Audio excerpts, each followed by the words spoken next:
Salam sejahtera Malaysia, denyut nadi suara rakyat bergema di channel ini. Terima kasih kerana terus bersama dalam channel ini. Untuk mendapatkan berita terbaru setiap hari, sila tekan butang subscribe, like dan share. Kita akan mulakan berita terkini pada hari ini. Denyut nadi suara rakyat bergema di channel ini.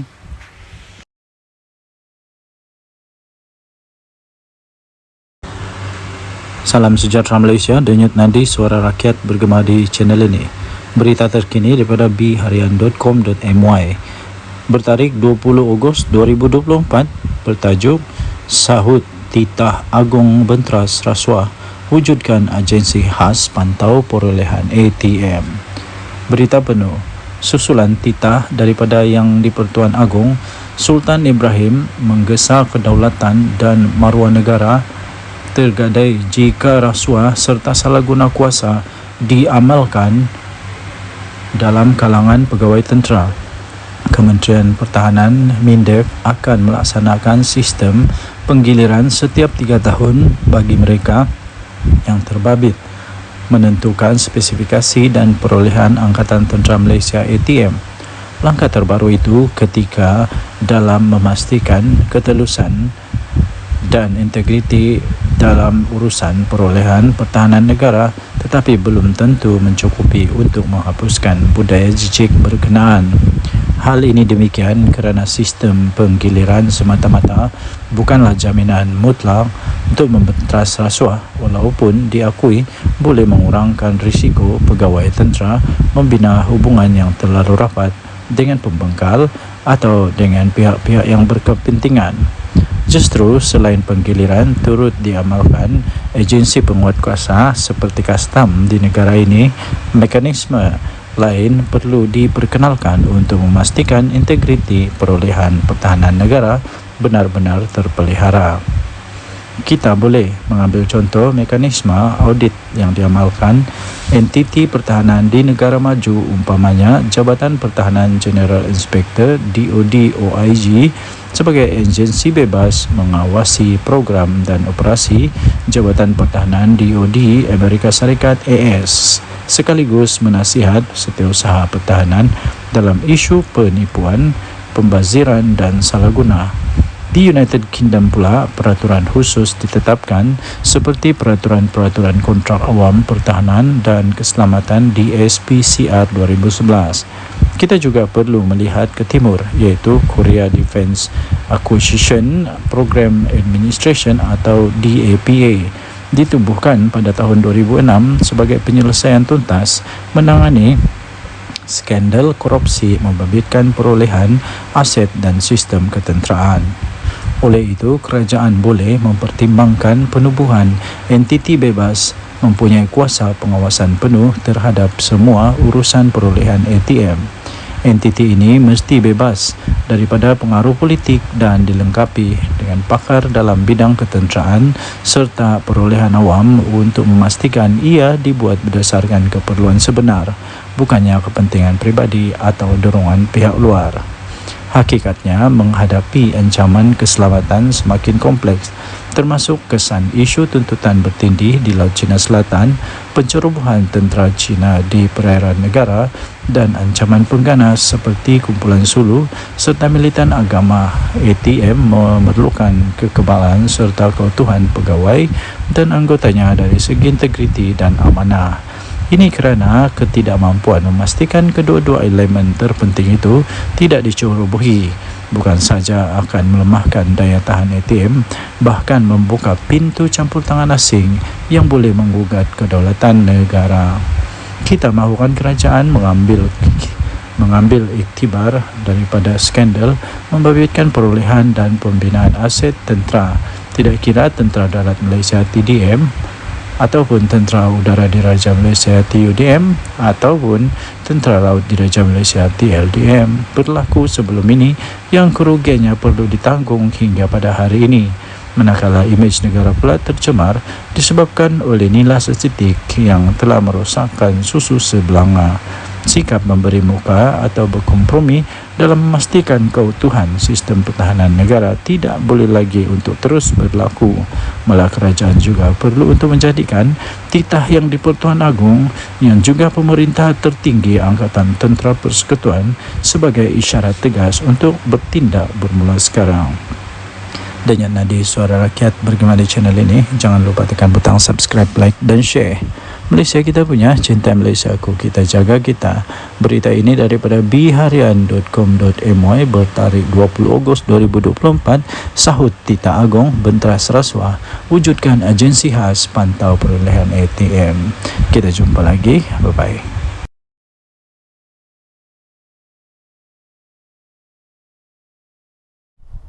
Salam sejahtera Malaysia, denyut nadi suara rakyat bergema di channel ini. Okey, telah disahkan bahawa Barisan Nasional melalui UMNO menang besar di Dun Negeri. Ini langsung tidak dijangka oleh siapa-siapa. Langsung tidak menjangka, malah Anwar Musa, Sanusi, semuanya menjangkakan akan menang dengan majoriti yang lebih besar daripada pilihan raya yang lalu, tapi kalah teruk ya. Jadi keputusan pada malam ini membuktikan bahawa Barisan Nasional UMNO adalah satu parti yang masih lagi relevan, satu parti yang masih lagi kuat, satu parti yang masih lagi perlu untuk bertanding dan masih boleh menang di Malaysia. Jadi persoalannya sekarang ialah apa sebenarnya punca kekalahan ya. Tapi sebelum itu kita ingin memberitahu dulu bahawa kemenangan ini melebihi daripada majoriti yang sebelumnya, majoriti yang besar, yang sangat besar, majoriti yang langsung tidak dijangka.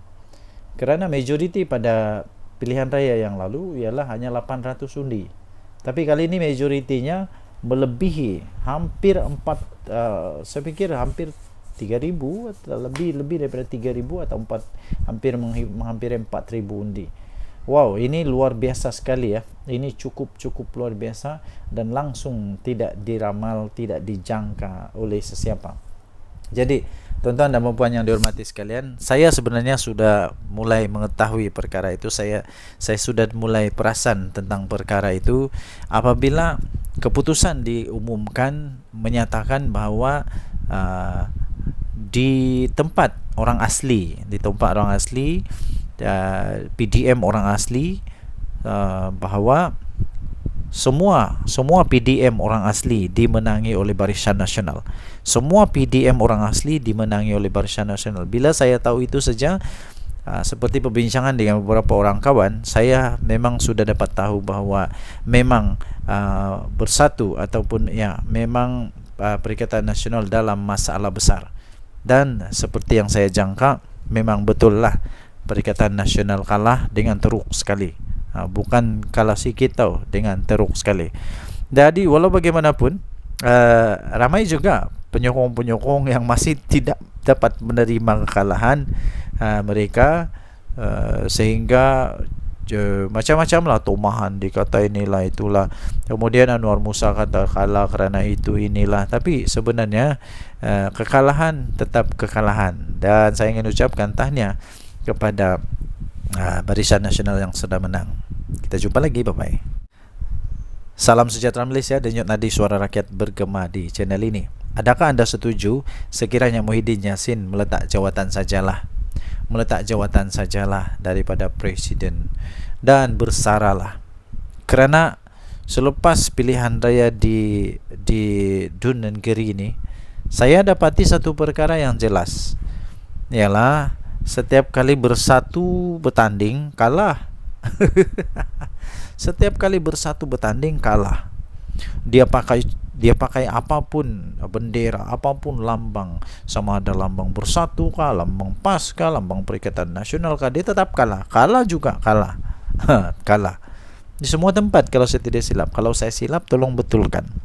Dia bertanding di sana kalah, dia bertanding sini kalah, dia bertanding sana kalah, mana-mana tempat dia bertanding kalah. Tapi kalau PAS bertanding, mana-mana dia bertanding menang. Tapi kalau bersatu je kalah. Adakah disebabkan oleh Muhyiddin Yassin? Jadi Muhyiddin Yassin perlu bertanggungjawab dengan perkara inilah. Perlu mengambil tanggungjawab kepada perkara ini pada pendapat saya. Kalau beliau betul-betul mempunyai fikiran, mempunyai satu pertimbangan, saya fikir dia patut mempertimbangkan untuk letak jawatan. Itu bagus juga, itu letak jawatan. Berilah peluang kepada yang lain untuk jadi untuk jadi panglima atau jadi ketua. Ini saya pun heran, daripada sebuah parti yang tidak kuat tapi jadi presiden untuk satu gabungan politik yang memang kuat di Malaysia. Tapi dari satu parti politik yang tidak kuat pun kalah memanjang. Jadi cuba bayangkan dilema yang dilalui oleh PAS sekarang.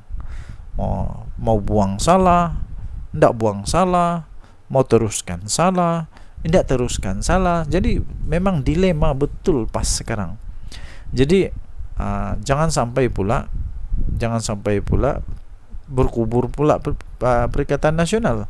Jangan sampai pula PAS sudah fed up, sudah give up, sudah tidak dapat lagi menahan kesangsian, keraguan-raguan dan akhirnya keluar daripada Perikatan Nasional. Kalau PAS keluar Perikatan Nasional, memang bersatu lingkup, betul. Bersatu akan betul-betul lingkup kalau Perikatan Nasional bubar. Bersatu mau pergi mana? Bersatu mau gabung sama siapa? Semua tidak ada yang mau lagi bergabung dengan bersatu rasanya. PAS pun sama. Tiada sudah orang mau bergabung sama bersatu dengan PAS. Yang mau bergabung sama PAS mungkin UMNO lah, tapi UMNO pun tidak mau sudah. Selagi Zahid ada di sana memang tidak mau. Jadi bersatu lagi. Siapa yang mau bergabung sama bersatu? Tiada juga. Jadi saya fikir Muhyiddin patutlah untuk bersara daripada politik.